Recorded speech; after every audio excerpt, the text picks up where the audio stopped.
السلام علیکم دوستو، میں اسلم سعید آپ کا استقبال کرتا ہوں، خیر مقدم کرتا ہوں آپ کے اپنے ہی یوٹیوب چینل حسم علی اردو کلاسز پر۔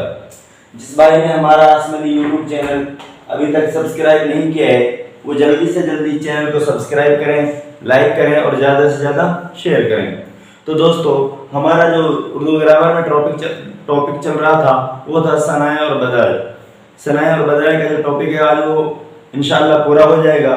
تو چلتے ہیں اپنے ٹاپک کی طرف، ثنائے اور بدائع۔ ثنائے اور بدائع ہندی میں کو کلاکرتیاں کہتے ہیں۔ نمبر 7، صنعت مبالغہ۔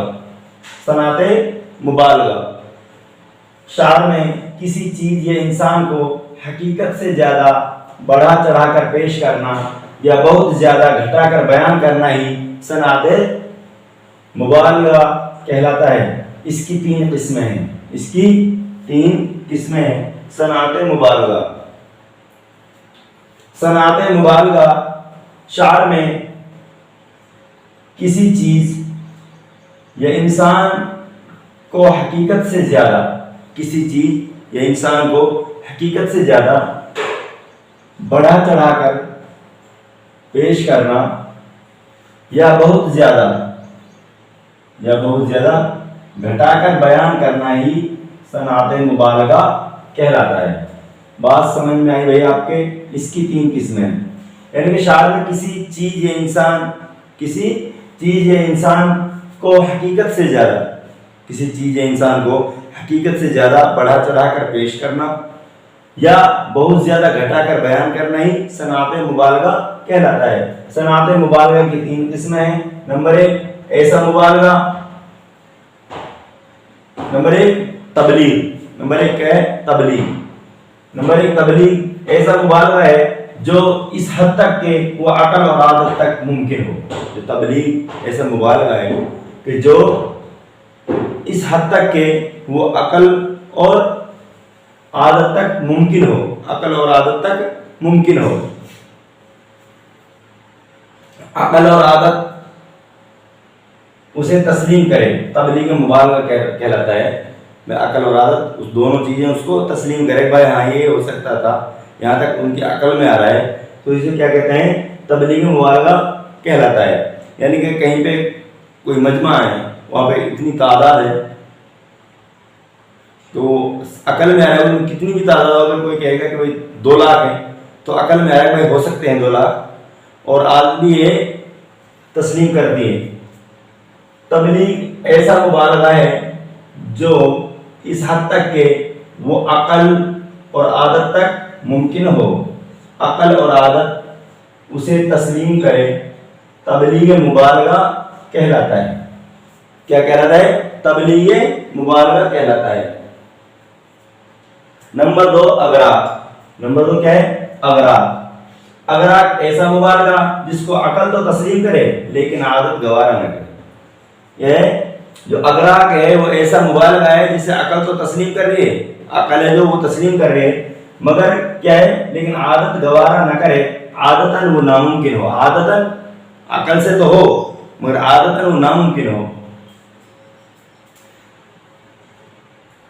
جیسے زرہیں تینوں میں مثل کفن چاک ہو گئی۔ زرہیں تینوں میں مثل کفن چاک ہو گئی، ایک آن میں صفے کی صفے خاک ہو گئی۔ ایک آن میں صفے کی صفے خاک ہو گئی۔ تو وہاں پر تو تل رکھنے کی جگہ بھی نہ تھی، وہاں پر تو تل رکھنے کی جگہ بھی نہ تھی، یعنی کہ اتنی بھیڑ تھی وہاں پہ۔ زرہیں تینوں میں مثل کفن چاک ہو گئی، ایک آن میں صفے کے صفے خاک ہو گئی۔ تو وضاحت ہے یہاں پہ وہاں پر تو تل رکھنے کی جگہ بھی نہیں تھی، یہاں پہ عقل تو تسلیم کرے کوئی اتنی پبلک ہے مگر عادت تسلیم نہ کرے۔ اگر ایسا مبالغہ جس کو عقل تو تسلیم کرے لیکن عادت گوارا نہ کرے، عادتاً وہ ناممکن ہو۔ عادتاً کیا ہو؟ وہ ناممکن ہو۔ جیسے زرہیں تینوں میں مثل کفن چاک ہو گئی، ایک آن میں صفے کے صفے خاک ہو گئی۔ وہاں تو تل رکھنے کی جگہ بھی نہ تھی، وہاں تو